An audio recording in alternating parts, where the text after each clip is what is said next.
Welcome to Cougar Football with Kevin Donley. The University of St. Francis football team put together arguably its best game of the season in the 59-20 win over the NC2A Division II Central State University. Well, I think a lot of people probably were not aware.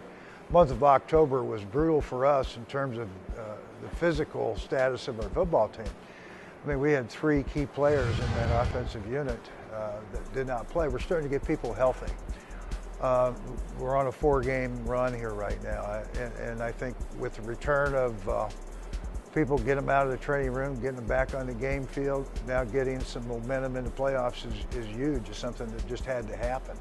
I think our defense is playing extremely well. Our special teams is playing extremely well. Anytime anybody kicks off to us, they've got to beware Austin Coleman. If he gets the football, good luck.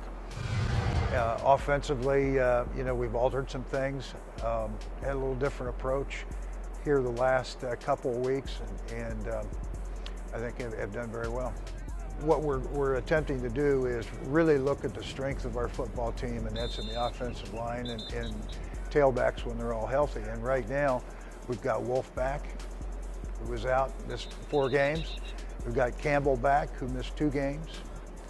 And we got Kyle Matheson, who was ready to go there mid-October and separated his shoulder, who's back as well. Those 3 all present a different issue. Wolf with great speed. There's a seam, he's going to find it and really make a big play.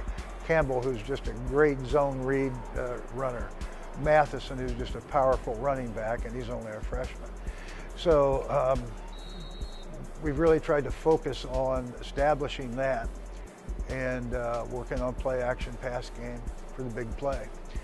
So control the game with the run and win it in big fashion with the big play.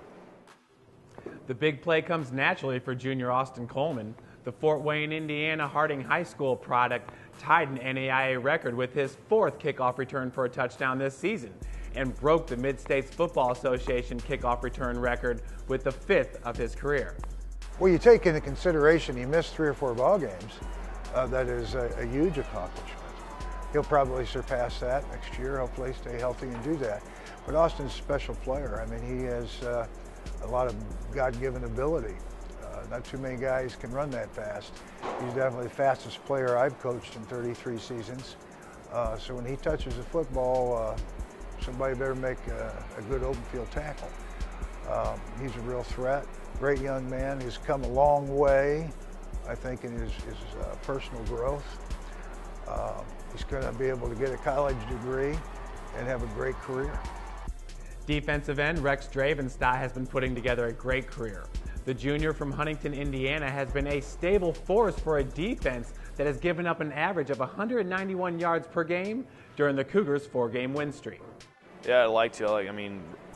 Lead by example. I like to do that. I mean, it's a lot of focus out there. I mean, pay attention to your keys, and with all the new things that we've been running and stuff, I mean, you just got to keep your composure out there and focus on what you need to do. And I mean, I always seem to put myself in the right position by just following my keys. When we switched to a 4-front, I mean, when Saul went out, he was like one of our key guys on defense, and we had to adjust to that because we couldn't stop the run as well.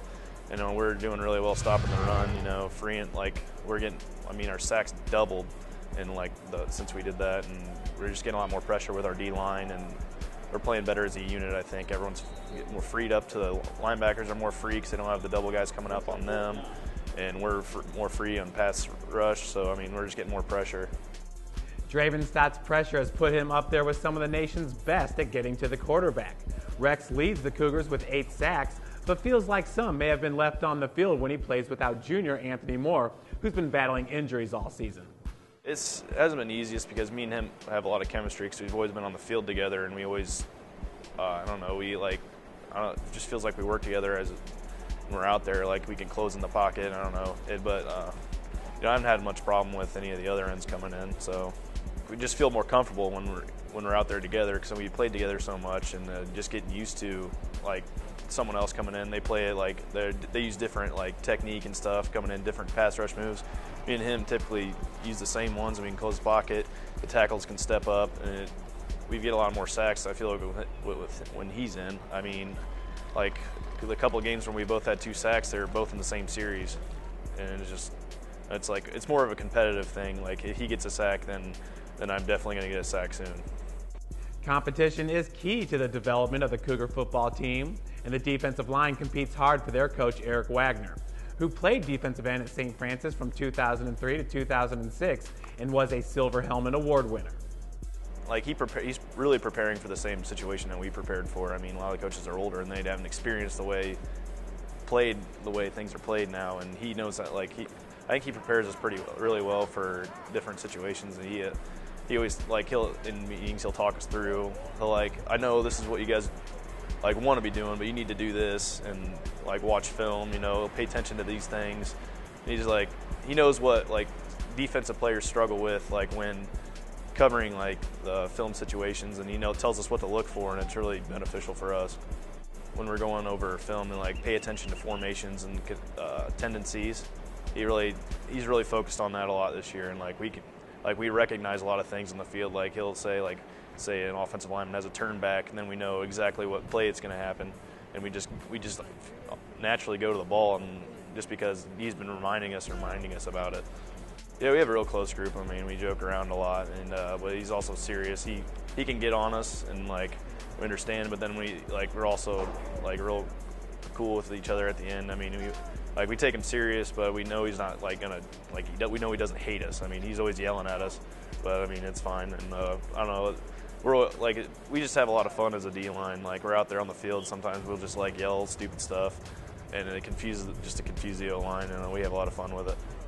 Having a lot of fun catching the football this season has been Aaron Knight, who's coming off one of his best games of the year. He's also produced some of his best catches this year. I got to give credit to Bozier. It was a perfect pass over here on the corner. He put it where the defender couldn't get it. So, I mean, it was just a perfect pass. I just had to adjust to it and get both feet down, even though I only needed one. It's college, so I only had 3 catches, 2 touchdowns. So, I mean, that was a pretty good ratio right there. So, I'll again give credit to Bozier. Good passes when we needed it in the red zone. The diving catch for Marion it was a pretty good catch, I believe.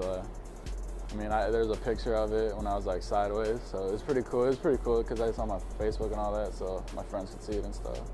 So that kind of stands out to me. Aaron stood out last season against Malone. With the game tied at 17 in the fourth quarter, Knight returned the Pioneers' punt 69 yards, setting up the Cougars for the go-ahead score. That's just one of the plays that helped land Knight to the Victory Sports Network All-American team as a freshman. Yeah, we needed a big play. It was a tight game, as you said. So it was a huge motivating factor for us. So great blocking. So it's opened up. It was awesome. I actually didn't even know until way later that it came out. I had no idea.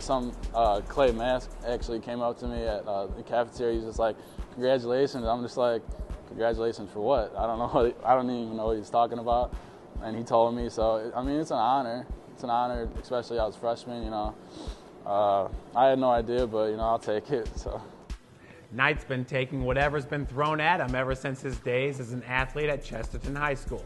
It's a very small town. We're considered the region. There's a lot of high schools around us. So I don't know. It was fun. It was fun to go out. We have a pretty big conference, pretty big schools. 5A. So it was a good competition. Made me who I am today. So I've been in different positions all my life. I haven't just been one. I was running back my sophomore year, receiver my junior, and then we switched offices to triple option my senior year, so they moved me to quarterback. So that was fun to be the quarterback, to be in charge of everything. But my position is a receiver, so my junior year is when I was a receiver and learned what all I learned for a receiver position. Pat has been talking to us how they haven't seen a group of outside receivers and inside receivers as well than anyone they have ever seen. So. We just got to use that to our advantage and come out on top. So, we've never played them before, but we know they're a good team. They're ranked 7 in the nation. Good defense. Corners are aggressive. We just got to come out firing, play like we did last week. We played a great game, perfect game pretty much, and I think we'll get it done. Just thank my team and my coaches for having a great season so far, and continue to move on to Georgia, Rome, so for the championship. Last year, we learned a little bit about the Heart of America Athletic Conference in the 46-38 win over Lindenwood University. This year's opponent, Missouri Valley College, won the HAAC by beating Mid-America Nazarene. Well, you know that the Heart of America Conference has had some good teams. Lindenwood was the top dog. They're out of it now, so now it's Mid-America Naz and Missouri Valley. And then Benedictine emerged as a third team in the league this year. They're talented. They're big and strong and physical. They're an outstanding defense. Offensively, they try to slow the thing down and run the ball inside the tackles and control the game with their offensive line. So our defense has got a big challenge. And defensively, they put on a lot of pressure. A lot of teams have gone to a 3-4 concept in defense, and that's what they call themselves. But the way they play, they're outside backers. They're an old traditional 5-2 and just bring it. And sometimes they'll leave gaping holes and saying, we're going to get you before you throw it. So again, I think it's really essential, that we're able to line up with our offensive line against their strong defensive front and match up and run the football with some success. The perfect matchup staged in Marshall, Missouri. Here are Coach D's keys to success. Well, one is to handle the trip because it is the longest trip we've had. It's a 2-day event. We're going to be leaving Thursday evening and trying to knock off 2/3 of the trip after practice, and then have a short trip on Friday. So we've handled road trips pretty well. I think, in retrospect, we started out slow against Quincy because we made it all in one day. It ended up about an 8-hour bus trip. So, we're trying to break it up a little bit so that we're not as fatigued going into this. Then I think handling a hostile environment. I think that these are kind of, Mo Valley is the kind of team that's going to try to intimidate you with their size, and they're going to have their pregame rituals and all this sort of thing that we've just got to handle and get entertained from, and then go out and play our game. Be sure to tune in to Catholic Redeemer Radio, WLYV 1450 AM. Coverage begins at 12:45 p.m. Thanks for watching, and go Cougars.